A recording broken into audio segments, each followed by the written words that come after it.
Hey everybody, how you doing? Morris Palter here, how are you? I thought I might take the time to demonstrate a couple of different more or less standard jazz brush patterns that I like to use and maybe you'd like to use them too.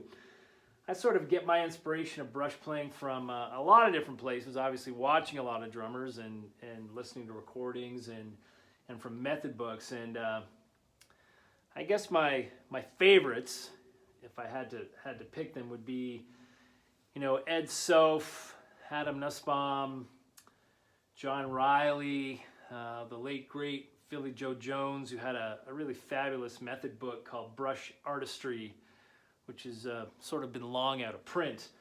One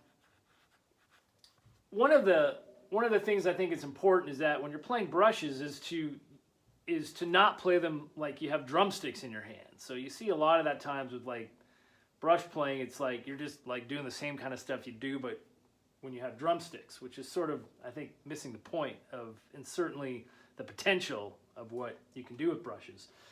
So if we sort of just start with the standard pattern that I like to use, and it's really, it's Ed Soph's pattern that I'm about to demonstrate to you, the one that he uses a lot. You can see him on videos playing this pattern. And just alternating right, left, and sort of the quarter notes of the beat. If you had like a 1, 2, 3, 4, right, left, right, left, right, left, right, left. But instead of vertical strokes, he's a big proponent and fan of horizontal playing, where the brushes rarely leave the drum head. So you're really involving sweeping motions with the brushes on the head. And so if I were to take that same right, left, and use sort of horizontal sweeping motions on the drum, on the snare drum, it would look and sound something like this. A 1, 2, 3.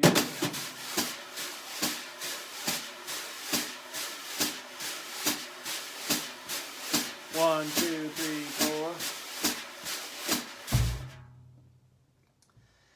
And with the left hand, what I'm doing is I'm sort of adding a little bit of flick using my fingers. I'm not really using my wrist to do it. It's a finger thing.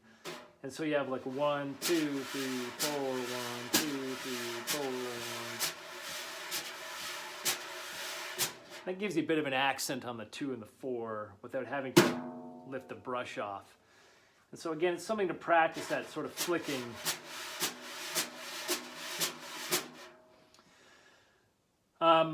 And then to get sort of more of that jazz pattern, ride pattern sound and sensibility to it, I add the skip beats with my right hand leading into 1 and into 3. So that sounds something like this. If I start with the regular quarter note pattern, a 1, 2, 3, 4, 1, 2. If I add the skip beats,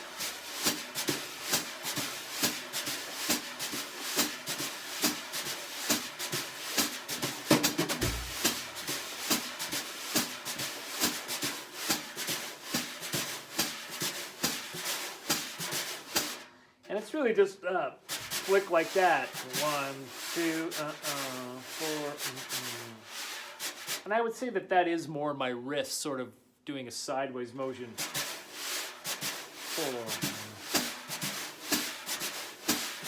So you can see the brush is not leaving the head. I'm not going.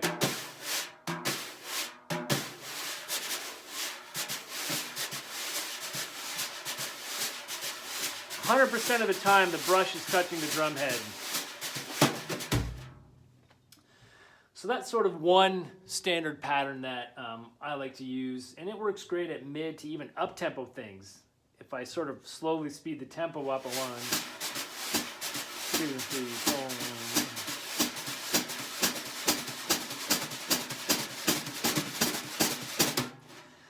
4. And all you're doing is minimizing that range of motion where you can't really go as far. But again, the brushes aren't leaving the head.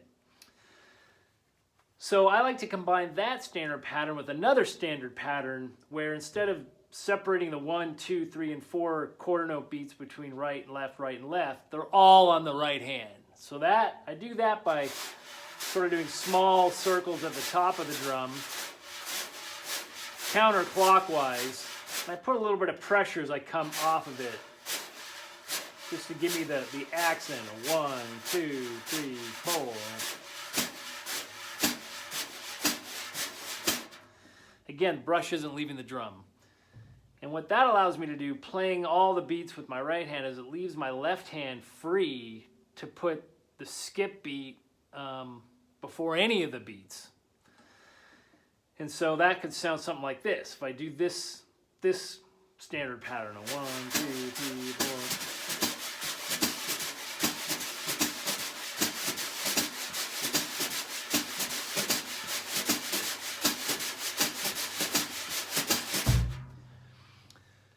And that comes in really useful, that particular pattern. If you combine both patterns, the first one and this one, it gives you even more flexibility to play things kind of where you want to place them, accents and little pushes where you want them. So if I just sort of randomly goof around with those two different patterns, it might sound something like this. A 1, 2, 1, 2.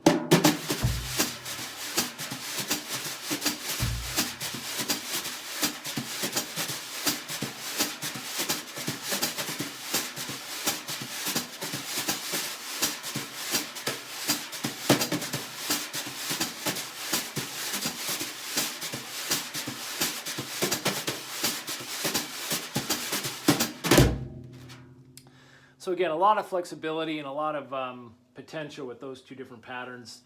And so the things to really practice is that flick stroke with the left hand. Sort of that sweeping, start with the quarter notes. And then add the push. That's with the first pattern. The second pattern, making sure you have evenly timed quarter note pulses. 1, 2, 3, and then experimenting with putting skip strokes in the left hand.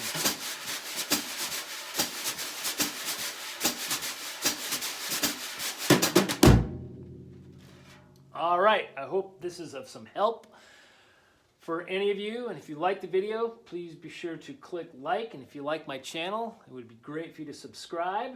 And in the next video, I'm going to showcase a couple of sort of fill ideas and a couple of other sort of less standard, perhaps, brush patterns. All right, till then, be safe and practice your brushes.